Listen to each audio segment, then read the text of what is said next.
your grace from beginning to the end. It's your grace. We will never comprehend why you drew the ones who ran from you. What can we do but offer you praise?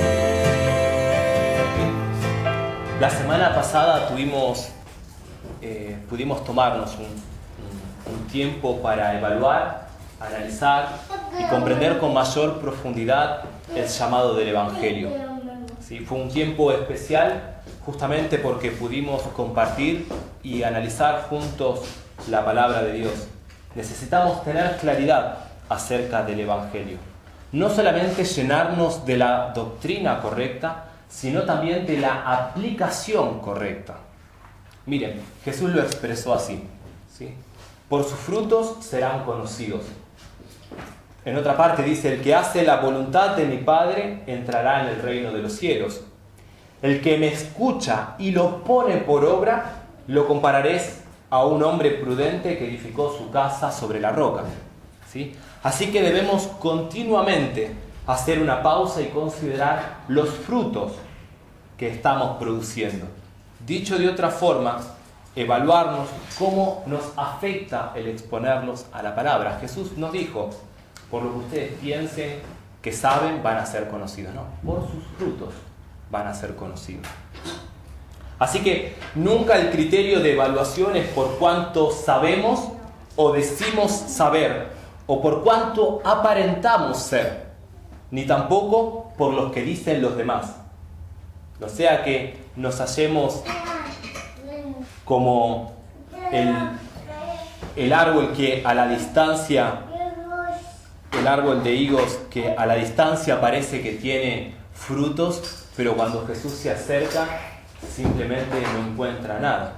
Así que nuestro discernimiento y evaluación siempre debe ser en base al texto y nunca a nuestras apreciaciones personales y circunstanciales.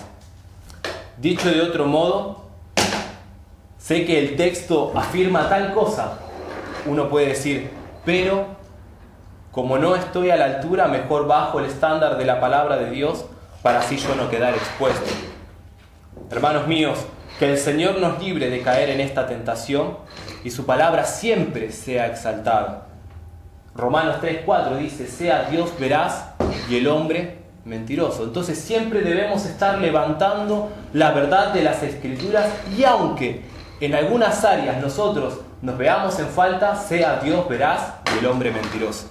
Siempre, eso siempre debe ser nuestra medida. Como fue también la semana pasada, un tiempo donde estuvimos compartiendo la palabra y aunque estuvo la exposición de la palabra por medio de la predicación, aclaro que el audio no va a ser subido, el de la semana pasada, sí el de hoy. Sin embargo, para aquellos que no estuvieron presentes, muchos de los puntos que hemos considerado serán tocados en esta predicación, ¿sí? Así que voy a estar enfatizando mucho de algunas cosas de las que vimos la semana pasada. Venimos estudiando Lucas 14. Grandes multitudes seguían a Jesús, ¿sí? Una característica de todos los tiempos, que no se limita solo a aquella época. Sin embargo, si Jesús se dirige a ellos y les explica el costo de seguirle. Así que sus palabras trascienden los tiempos y se aplica a cada persona que quiere ser un discípulo de Jesús. Si alguno quiere ser mi discípulo, dice Jesús, pero en su corazón va a atesorar cualquier otra cosa que no sea mi señorío, no puede ser mi discípulo. Las multitudes, al igual que las personas de nuestra época, necesitan entender que la salvación es gratuita, pero el discipulado tiene un costo y hay que estar dispuesto a pagarlo. La salvación es gratuita. Cristo pagó por nuestra salvación. Pero el costo de ser un discípulo nos va a tocar a nosotros asumirlos. Y debemos evaluarlo. Eso fue la exhortación de hace unas semanas atrás. Para las Escrituras, un cristiano no se caracteriza justamente por una fe muerta o una fe pasiva. La fe genuina obra, produce evidencias, frutos. Por eso mismo necesitamos descubrir y revisar y volver a afirmar la naturaleza y el propósito de la iglesia. Dicho de otra forma, debemos evaluar cuáles son los frutos que una iglesia produce, o sea, que cada uno de nosotros producimos. Así que hemos pasado por varias enseñanzas a lo largo de estos últimos domingos, debido a que necesitamos entender a la luz de las Escrituras el diseño de Dios para su iglesia y por ende para cada uno de nosotros como creyentes. Muchas personas desconocen cuál es su rol como cristianos. Dicho de otra forma, no conocen cuál es su propósito en la vida. Y cuando no tienen una hoja de ruta definida, fácilmente pierden el rumbo y la dirección. Y un pequeño error al comienzo de nuestro viaje nos puede llevar a puertos muy diferentes. Vengan a casa sin una hoja de ruta, sin un GPS y vamos a ver a dónde llegan. ¿Sí? Es muy difícil. Un pequeño error, una pequeña salida mal tomada nos van a llevar a puertos muy diferentes. ¿Sí? Eso es tener en claro cuál es la hoja de ruta. Es por esto que hay tantas enseñanzas y distorsiones al mensaje del Evangelio. Y antes de adentrarnos al texto, permítanme hacer esta introducción un poco más larga de lo habitual. En primer lugar, están los que no toleran simplemente el estándar de las Escrituras. Diluyen el Evangelio con sus demandas, al punto de convertirlo en un falso mensaje. Estas personas no soportan que la puerta sea estrecha y el camino angosto. Tampoco toleran el hecho de que tienen que morir a sus vidas egoístas, a sus tradiciones y seguridades, y como no pueden conciliar esta idea, buscan torturar las Escrituras para obligarlas a decir algo que ellas no dicen. Surgen ideas, métodos para hacer más aceptable a la cultura el Evangelio. En vez de hablar de pecados, hablamos de falencias, detalles, pequeños errores. Son pecados. En vez de hablar sobre el arrepentimiento, enfatizamos el amor de Dios. Sin ni siquiera meternos en los temas actuales acerca de la mentalización y de proyectarse y de proyectar a aquellos que no somos. ¿Sí? Por ejemplo, habrán visto que muchas de las tapas de los libros hoy en día, la mayoría de los libros cristianos, tienen la imagen de un gatito que se mira en un espejo y se ve como un león. ¿Sí? Dicho de una forma publicitaria, saca al tigre que hay en vos. ¿Sí? En vez de enfocar su mirada conforme a las Escrituras, buscan estrategias de mercados y por sobre todo, buscan que estemos cómodos en nuestras congregaciones. La música debe ser la que te gusta. El sistema de sonido debe estar conformado para que sea el más agradable. Y así podría seguir la lista. Esto es lo que muchos autores llaman el Evangelio al gusto del consumidor. O como Pablo lo define, la predicación para aquellos que tienen comezón de oír. Miren, cuando la cultura moldea a la iglesia, es una característica de que han perdido su capacidad de ser sal y luz. ¿Sí? Esto lo vimos la semana pasada. La iglesia está puesta para ser sal y luz. ¿Sí? Y cuando la cultura moldea a la iglesia, es porque la iglesia está perdiendo esa característica de ser sal y luz. Miguel Núñez, en un libro que escribió que se llama Una iglesia conforme al corazón de Dios, dice, hablando acerca del debilitamiento de la iglesia contemporánea, él describe que una de las causas de la enfermedad es buscar la aprobación del mundo. Dice, un indicador que no falla es cuando un hombre del mundo que no conoce a Dios visita la iglesia y se siente a gusto y cómodo. Muchas veces esta es una señal de que la iglesia ha dejado de ser la iglesia de Cristo. Cristo lo dijo de este modo: si fueras del mundo, el mundo amaría a los suyos, pero como no son del mundo, sino que yo os escogí de entre el mundo, por eso el mundo os odia. Juan 15, 19. Hermanos, dice Jesús, no os maravilléis si el mundo os odia. Primera de Juan 3:13, Juan decía esto. Lo que debe llamarnos la atención es cuando el mundo se enamora de la iglesia, pues eso no suele ser un síntoma de que el mundo se haya santificado, sino que la iglesia se ha mundanalizado. Es por este motivo, por más buenas intenciones que tengan iglesias que se conforman a la cultura, ya sea a nivel más global o también como subculturas, como pueden ser como las iglesias emergentes que están surgiendo, iglesias de rock, de punk, de heavy, de hippies, de lo que sea, de lo que fuera, no representan sanamente el Evangelio. ¿Por qué? Porque la cultura está amoldando la iglesia, se está conformando, ¿sí? Enfatizo, y tengo que enfatizar esto, pueden ser muy buenas las intenciones, incluso las personas tienen muy buenas intenciones acerca del por qué lo hacen, pero no debemos dejarnos persuadir por las intenciones. Parecen nobles, pero como mencioné hace un rato, un pequeño error al comienzo del viaje nos lleva a puertos muy diferentes. Entonces, en un segundo lugar, simplemente están aquellos que buscan llenar sus bolsillos por medio de las Escrituras. A diferencia del grupo anterior, las intenciones son más grotescas. En este caso es más evidente. Buscan llenar sus bolsillos por medio de las ganancias de las Escrituras. Siembren, pacten, compren en el reino de los cielos.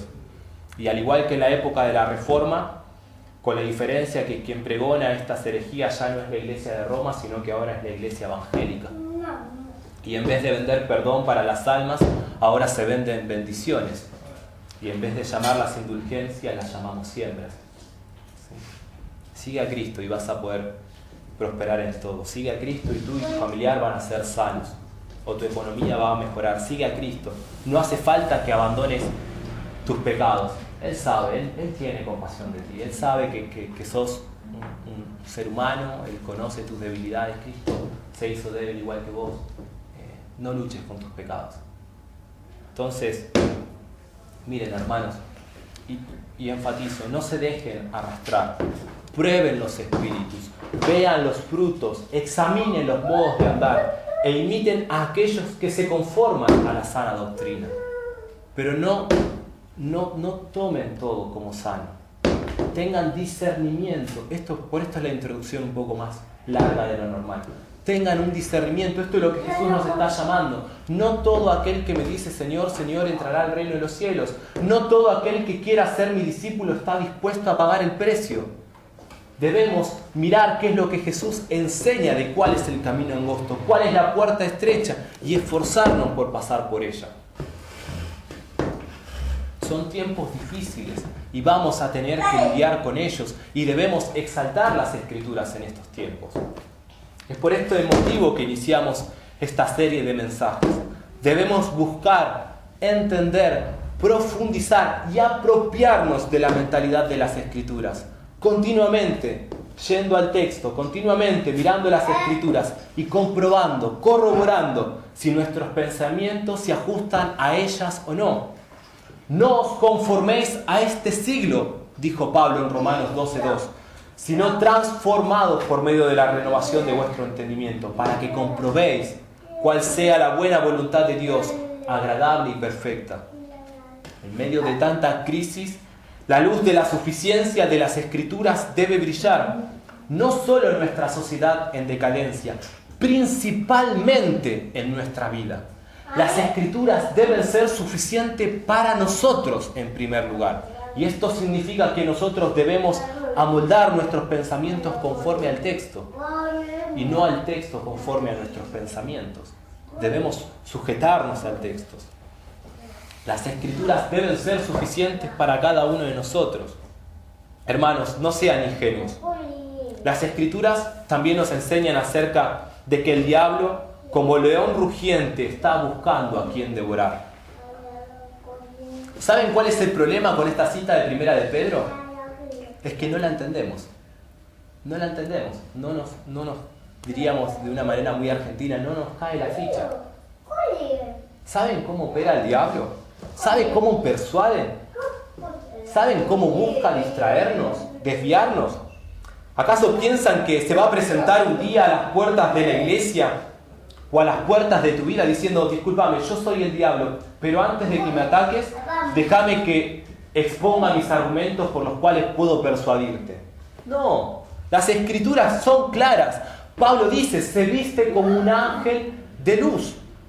Se viste como un ángel de luz. No sean ingenuos. Tiene apariencia, pero no es. Parece oveja, pero por dentro es un lobo. Parece piadoso, pero no lo es. No sean ingenuos. Aún las personas más cercanas pueden ser utilizadas, aún por un poco de tiempo, para distraernos del camino. Si no, miren a Pedro. Consideren las Escrituras y despierten del sueño. Miren a Pedro. Delante unas instancias previas a que Jesús fuera entregado. Eso no te acontezca. Apártate de mí, Satanás, le dice Jesús a Pedro. Quiero ser más claro. Me refiero específicamente a amigos, familiares. No me estoy refiriendo a extraños y desconocidos. Pedro, de los discípulos, era uno de los más íntimos de Jesús. A veces vienen amigos con buenos argumentos, pero nos distraen de aquello que la Biblia nos demanda y que es mejor para nuestras vidas. Amigos, familiares, proyectos, trabajos, ninguno de ellos malos en sí mismos. A veces las intenciones no son malas en sí mismas. Pero sin embargo, en ocasiones son utilizadas para distraer nuestra atención. Al igual que los problemas, las crisis, los tiempos de dolor, las aflicciones. Todo va a estar buscando que la gloria de Dios no sea reflejada, y mucho menos que nosotros busquemos reflejar esa gloria. Entonces la pregunta, ¿conocen la hoja de ruta? ¿Saben hacia dónde tienen que dirigirse? ¿Saben cuál es el camino hacia dónde es? ¿Cuál es la meta hacia dónde tienen que ir? Si no conocen el camino, cualquier distracción los va a llevar a cualquier puerto diferente. Cualquier personaje que aparezca, cualquier crisis, cualquier distracción, simplemente nos va a distraer la mirada. Va a parecer bueno, son buenas intenciones, pero nos van a distraer de lo que Dios nos está llamando. No debemos ser ingenuos. 1/3 de los ángeles que estaban en la continua presencia de Dios fueron persuadidos por el diablo para apartar su rostro del Dios vivo. ¿Piensan acaso que el pecado es algo liviano? ¿Algo que pueden manejar? No jueguen con él.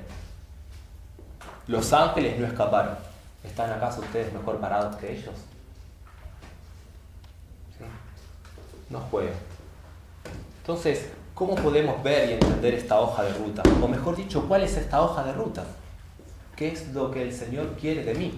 ¿Cuál es mi propósito como cristiano? ¿Y cuál es la naturaleza de la iglesia?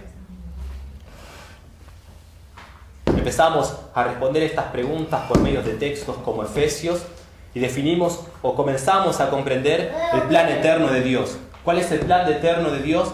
La reconciliación por medio de Jesucristo.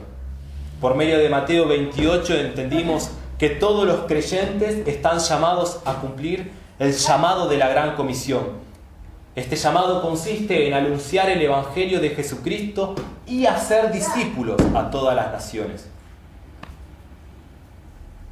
Definimos nuestra declaración de misión como iglesia en base al Salmo 67. Existimos para alabar a Dios y dar a conocer a Cristo en cada tribu, lengua y nación. Que todos los pueblos alaben a Cristo, otra forma de hacer discípulos. Por medio de Mateo 13 comprendimos que el reino de los cielos es semejante a un hombre que encuentra un tesoro o una perla de gran valor y por el gozo de haberlo encontrado vende todo lo que tiene y adquiere esa perla o ese tesoro. Por medio de textos como Lucas 14 del 25 al 35, que fue nuestro texto anterior, comenzamos a comprender el costo del discipulado. Vuelvo a enfatizar lo que vengo mencionando durante las últimas semanas. Si no entendemos el llamado de la Gran Comisión, no vamos a entender la verdadera conversión. Si no entendemos el llamado de la Gran Comisión, no vamos a entender lo que significa una conversión genuina. Porque el fruto de una conversión genuina es un discípulo. Y un discípulo es un aprendiz que va a reproducir la vida y obra de su maestro. Estamos llamados a ser nosotros discípulos y a ser discípulos. Ser discípulo y hacer discípulo es personas que buscan imitar a Cristo en todo. No en algunas partes, en todo.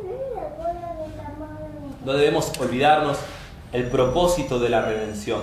El propósito por el cual Cristo nos ha reconciliado con el Padre es para que gocemos de la comunión con Él.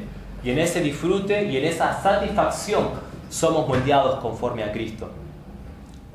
También es necesario aclarar esto una vez más y vayamos a Romanos capítulo 8. No es nuestro texto de hoy, simplemente es para que entendamos parte del plan eterno de Dios. Romanos capítulo 8, versículo 29.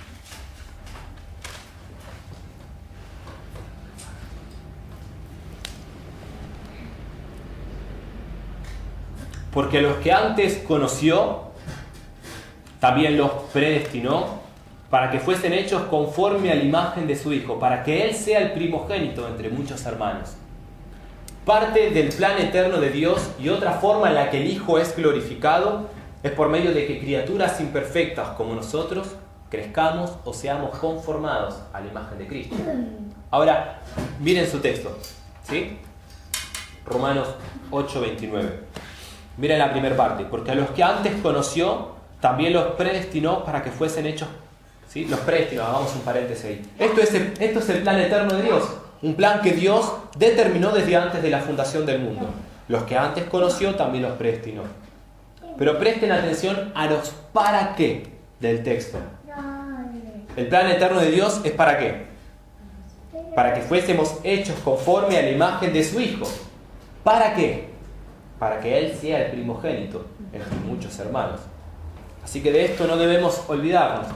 Las promesas de que Dios nos conforma, y esto en el griego es, nos conforma ahora en tiempo presente, nos conformará en el día de mañana y concluirá su obra en que seamos a la imagen de su Hijo en estos 3 tiempos. Somos conformados ahora a la imagen de Cristo, mañana vamos a ser más conformados a la imagen de Cristo y vamos a adquirir la imagen de Cristo cuando seamos glorificados. Así que luego de esta introducción, exhortación y repaso de los puntos que venimos viendo por medio de la palabra, quiero dirigir sus miradas al texto paralelo de Lucas 14, 25, que es Mateo capítulo 10. Es el texto paralelo. Mateo capítulo 10, versículos 34 al 39. Mateo capítulo 10, los versículos del 34 al 39. Dice las Escrituras: no penséis que he venido para traer paz a la tierra. No he venido para traer paz sino espada. Porque he venido para poner en disensión al hombre contra su padre, a la hija contra su madre y a la nuera contra su suegra. Y los enemigos del hombre serán los de su casa. El que ama a padre o madre más que a mí no es digno de mí. El que ama a hijo o hija más que a mí no es digno de mí. Y el que no toma su cruz y sigue en pos de mí no es digno de mí. El que haya su vida la perderá, y el que pierde su vida por causa de mí la hallará. Texto paralelo al de Lucas 14, 25 al 35. Pero el texto de Mateo profundiza aún más y nos revela detalles acerca del llamado de Cristo para aquellos que quieren enlistarse como sus discípulos. MacArthur en su comentario dice: aunque el fin último del Evangelio es la paz con Dios, el resultado inmediato del Evangelio es frecuentemente el conflicto. La conversión a Cristo puede resultar en tensiones en las relaciones familiares, persecuciones e incluso el martirio. Seguir a Cristo supone la intención de soportar semejante penalidad. Aunque Él es llamado príncipe de paz, Cristo no engañaría a nadie, haciéndole pensar que Él ofrece a los creyentes una vida libre de problemas. Cristo no engaña a nadie. Cristo está diciendo: si alguno va a ser mi discípulo, va a sufrir. Sí, esto lo hemos visto en base de uno de los textos la semana pasada. Sí, así que hemos profundizado en las demandas que Jesús hace a toda persona que quiere ser su discípulo. Y no debemos menoscabar estas palabras o bajar las demandas del Evangelio. Dicho de otra forma, no se nos permite minimizar el Evangelio para que resulte más atractivo, menos chocante y más agradable. Tampoco debemos engañar a las personas para que acepten el mensaje del Evangelio. Jesús no lo hizo, tampoco nosotros debemos hacerlo. También debemos ser conscientes de esto. Si predicamos el Evangelio de Jesucristo, multitudes nos pueden seguir por un tiempo determinado. Pero cuando sigamos exponiendo el Evangelio cada vez más, con mayor claridad, multitudes también se marcharán. Esto fue lo que pasó en el ministerio de Jesús. Jesús finaliza su ministerio con 120 discípulos, 120 personas, discípulos entre los cuales se encontraban los apóstoles. Incluso los apóstoles mismos, en tiempos más difíciles, se habían separado de Cristo. De vuelta, el caso de Pedro, que no solamente lo negó, sino que él estaba volviendo a su viejo oficio como pescador, y Jesús lo tuvo que ir a llamar nuevamente cuando él se encontraba pescando. ¿Sí? Ahora bien, no debemos caer en un derrotismo o un pesimismo. Solo un pequeño grupo de personas van a ser salvas. No, ¿sí? No, rotundamente no. La Biblia no nos permite pensar de esa manera. Busquen Lucas 14. Miren los textos. Lo hemos leído, pero es necesario que volvamos a enfatizar en esto. Lucas 14, los versículos del 21 al 23. ¿Se acuerdan el texto? Está la cena, el banquete que prepara el Señor, invita, todos ponen excusas. Entonces, vuelto el siervo, hizo saber estas cosas a su señor, que todos los que habían sido convidados a la cena lo rechazaron, pusieron excusas. ¿Sí? Entonces, enojado, el padre de familia dijo a su siervo: ve pronto por las calles por las plazas y las calles de la ciudad, y trae acá a los pobres, los mancos y los cojos y los ciegos. Y dijo el siervo: Señor, se ha hecho como mandaste. ¿Y qué dice el texto? Y aún hay lugar. Dijo el Señor al siervo: ve por los caminos y por los vallados y fuérzalos a entrar para que se llene mi casa. ¿Sí? Otro texto, voy a ir citando algunos textos para que comprendamos esto. Mateo capítulo 9, Jesús dice: entonces dijo a sus discípulos: a la verdad la mies es mucha, mas los obreros pocos. Rogad pues al Señor de la mies que envíe obreros a su mies. Romanos capítulo 1 nos enseña, Pablo dice: porque no me avergüenzo del Evangelio, porque es poder de Dios. ¿Para qué? Para salvación a todo aquel que cree, primeramente al judío y también al griego, porque en el Evangelio la justicia de Dios se revela por fe y para fe, como está escrito: mas el justo por la fe vivirá. Y un texto que nos habla claramente acerca de esto, Apocalipsis capítulo 7, los versículos del 9 al 10.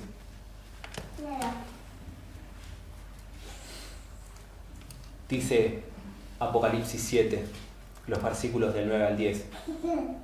Después de esto, miré, y aquí una gran multitud, la cual que nadie podía contar, de todas naciones, tribus, pueblos y lenguas, que estaban delante del trono y en la presencia del Cordero, vestidos de ropas blancas y con palmas en las manos, y clamaban a gran voz diciendo: la salvación pertenece a Dios que está sentado en el trono y al Cordero. ¿Sí? Así que también tenemos incluso el testimonio de Hechos.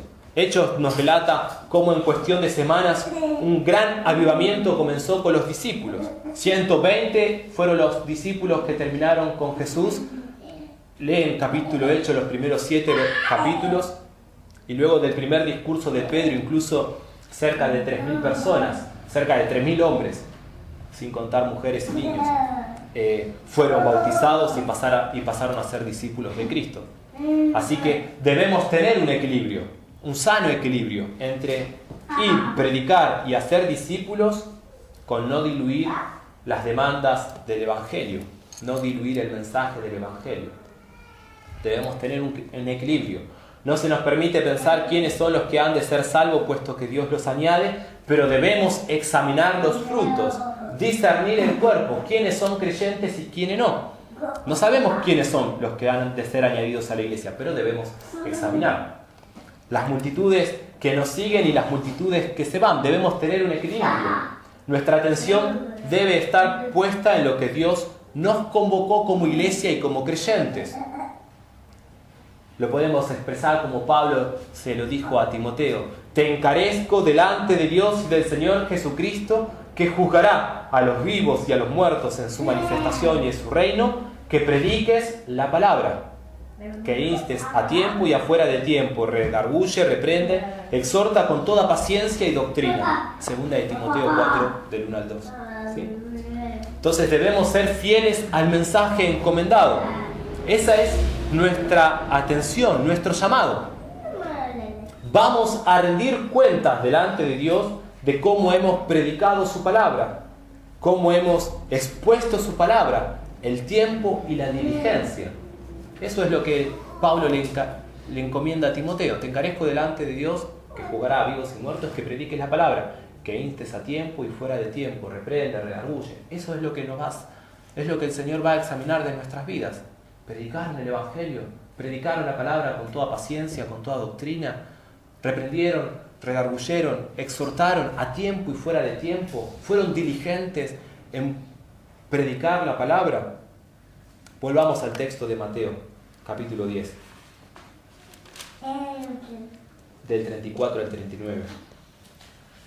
Cuando consideramos las demandas del Evangelio y el costo del discipulado, se nos puede escapar el eje central de la enseñanza de Jesús. La semana pasada hemos estudiado por medio de Lucas el costo, ¿sí? Pero creo que el texto de Mateo profundiza aún más. Y de vuelta, si nos equivocamos al comienzo de nuestro viaje, vamos a llegar a un puerto muy diferente. ¿Sí? Hebreos capítulo 10, los versículos del 34 al 39. De Mateo, perdón. Quiero que presten atención a sus textos, ¿sí? ¿Llegaron todos? Sí. Miren, sigan con detenimiento y voy a poner el énfasis para que puedan ver dónde está el eje central. Jesús dice: no penséis que he venido para traer paz a la tierra. No he venido para traer paz sino espada. Porque he venido para poner en disensión al hombre contra su padre, a la hija contra su madre, y a la nuera contra su suegra, y los enemigos del hombre serán los de su casa. El que ama padre o madre más que a mí no es digno de mí.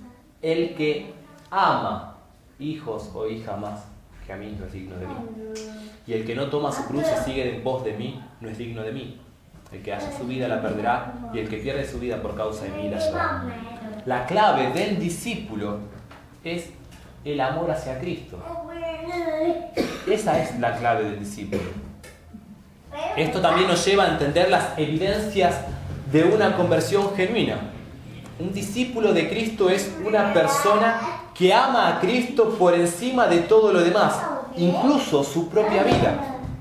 La evidencia del discipulado no está en las obras, aunque vamos a ver el lugar que ellas ocupan, ¿sí? Sino en el amor hacia Cristo. Ahora debemos estudiar la naturaleza de este amor. ¿De dónde nace este amor? ¿De dónde proviene?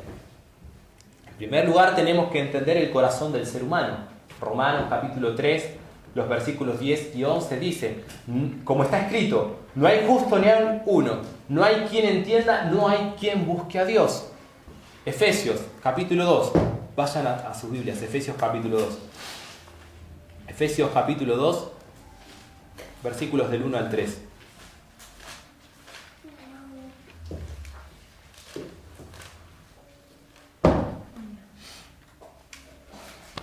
Pablo les habla a los cristianos y les recuerda su condición anterior y les dice: y Él os dio vida a vosotros cuando estaban muertos en vuestros delitos y pecados, en los cuales anduvisteis en otro tiempo siguiendo la corriente de este mundo, conforme al príncipe de la potestad del aire, el espíritu que ahora opera en los hijos de desobediencia, entre los cuales también todos nosotros vivimos en otro tiempo, en los deseos de nuestra carne, haciendo la voluntad de la carne y de los pensamientos, y éramos, por naturaleza, hijos de ira, lo mismo que los demás.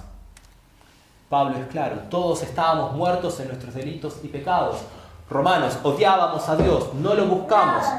Y lo mejor de nuestra situación es que nos deleitamos en nuestros pecados. Buscamos satisfacer los apetitos de la carne, nuestros deseos egoístas. Ese es el corazón del ser humano.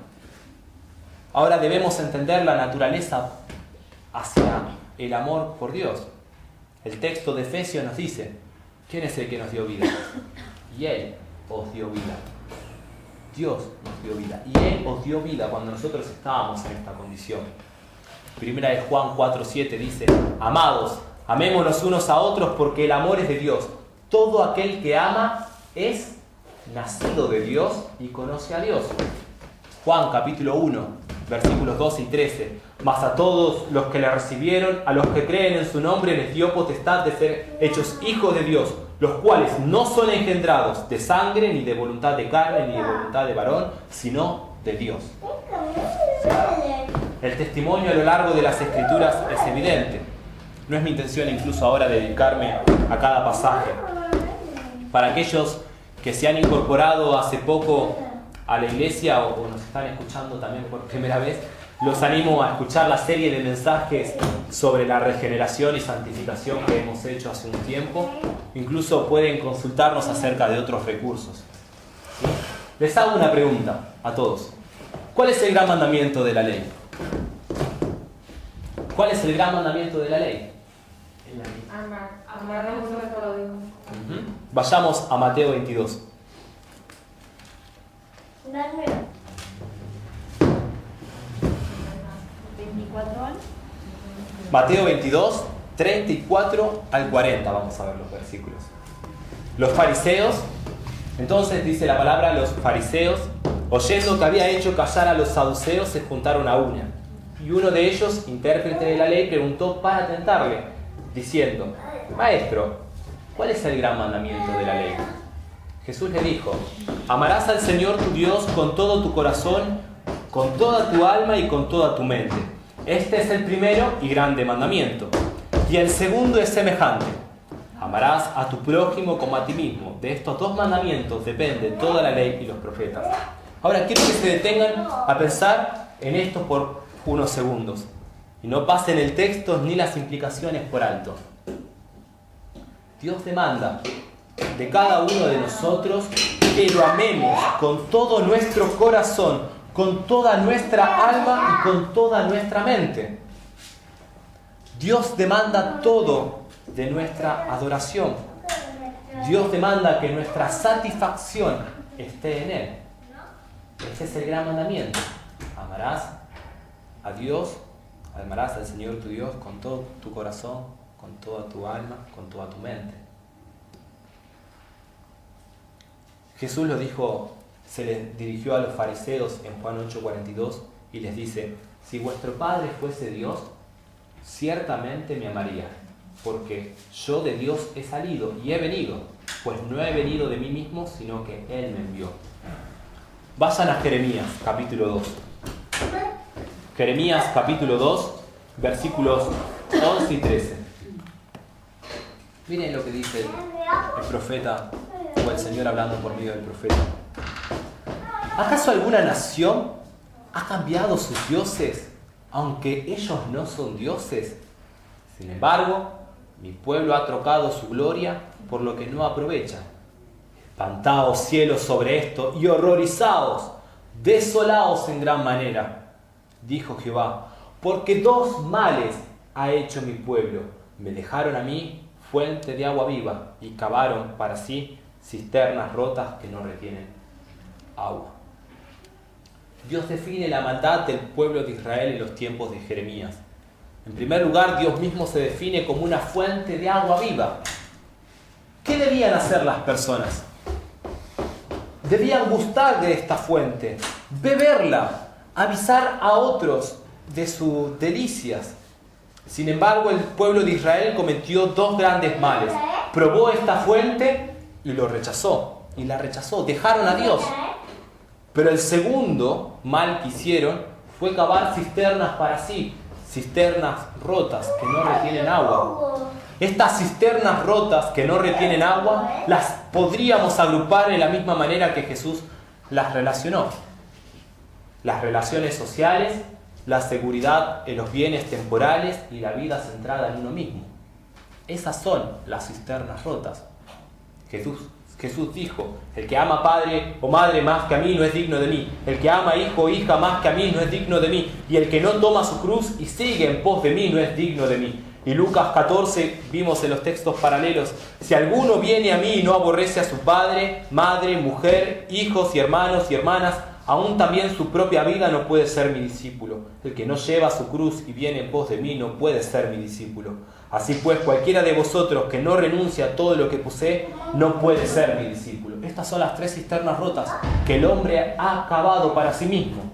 Las relaciones sociales, su egoísmo, la vida centrada en uno mismo y la seguridad en los bienes temporales. Esas son nuestras cisternas rotas. Esas son las cisternas rotas que el Señor exhorta a que dejemos. Puede que aún con los textos no me esté expresando correctamente. Si no amamos a Dios con todo nuestro ser, no entraremos al reino de los cielos. Primera de Corintios 16, 22. Quiero que lo busquen en sus Biblias para que vean que no estoy exagerando. Primera de Corintios 16, 22. ¿Qué dice?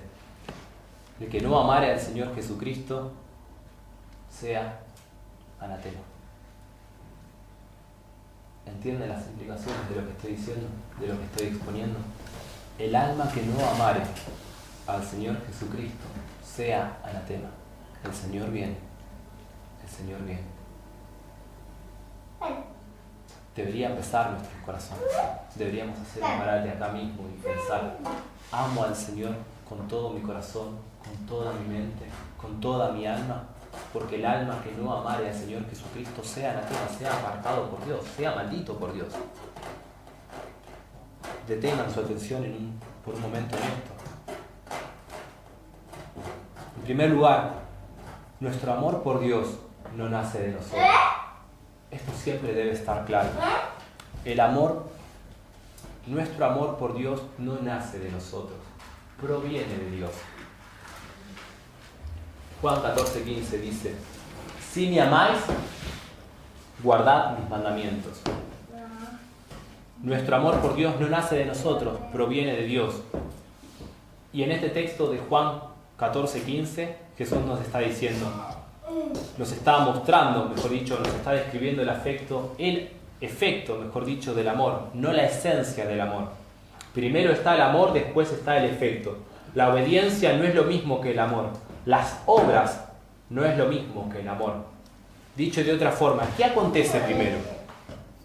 Según Juan 14:15, el amor. ¿Y cuál es la consecuencia? Guardar los mandamientos, las obras. Una persona que ama a Dios guarda sus mandamientos. Pero una persona que guarde los mandamientos no significa que ame a Dios. Dicho de otra forma, una persona que nace de nuevo por la palabra necesita congregarse, por ejemplo, aprender más de Dios y disfrutar de la comunión. Pero no porque vengas a la iglesia significa que naciste de nuevo. ¿Entienden la implicación y la contraimplicación? Consideren lo que estamos diciendo. Ustedes pueden tener la doctrina correcta, pueden tener las obras correctas, pero si no aman a Dios de todo corazón, de nada sirve. De nada sirve. Amasías hizo lo que es correcto ante los ojos de Dios, aún así, sin todo su corazón, dice segunda de Crónicas 25:2. Amasías hizo lo que es correcto ante los ojos de Dios y aún así, sin todo su corazón. Obró correctamente, pero su corazón no era íntegro delante de Dios.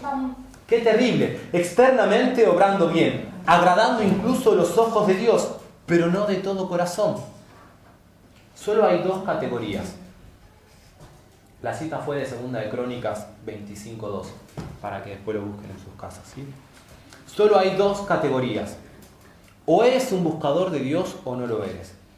Si no eres un buscador de Dios, mira lo que Dios te dice hoy. Isaías 55:6 dice: buscad a Jehová mientras pueda ser hallado, llamadle en tanto que está cercano. Esdras 8:22: la mano de vuestro Dios es para bien sobre todos los que le buscan, mas su poder y su furor contra todos los que le abandonan.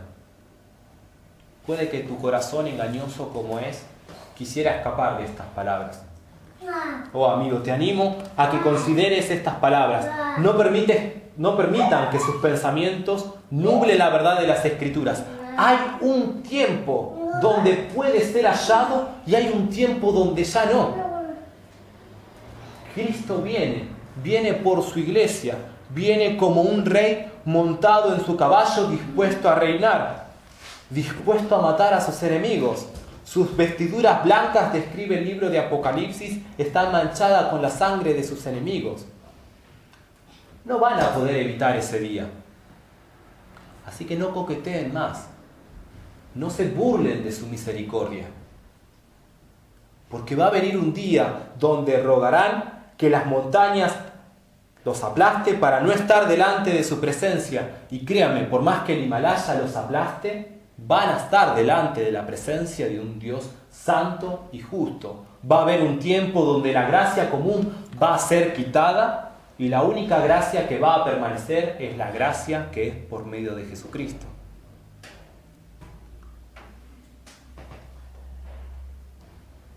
Así que no jueguen con el tiempo.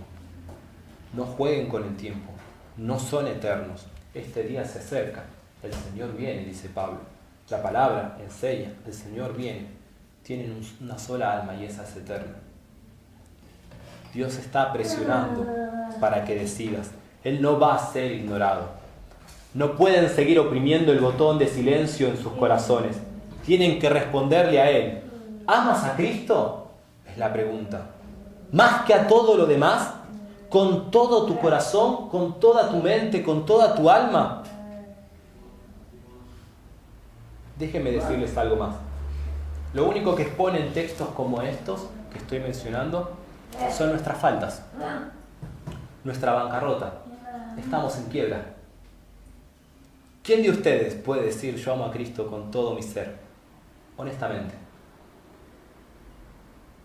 Déjenme dar una aplicación más. Si eres un buscador de Dios, un discípulo, ¿saben cuál va a ser su marca característica? La sed. Sed. Nunca van a estar satisfechos. Sed. Sed por Dios, sed por Cristo, sed. Necesito más de Él. Pablo ora por los efesios, creyentes que habían recibido la llenura del Espíritu Santo para que sean llenos de toda la plenitud de Dios. Efesios 3:19. Moisés, por ejemplo, pidió por más. Pablo pidió por más. David pidió por más de Dios. Salmo 63:1.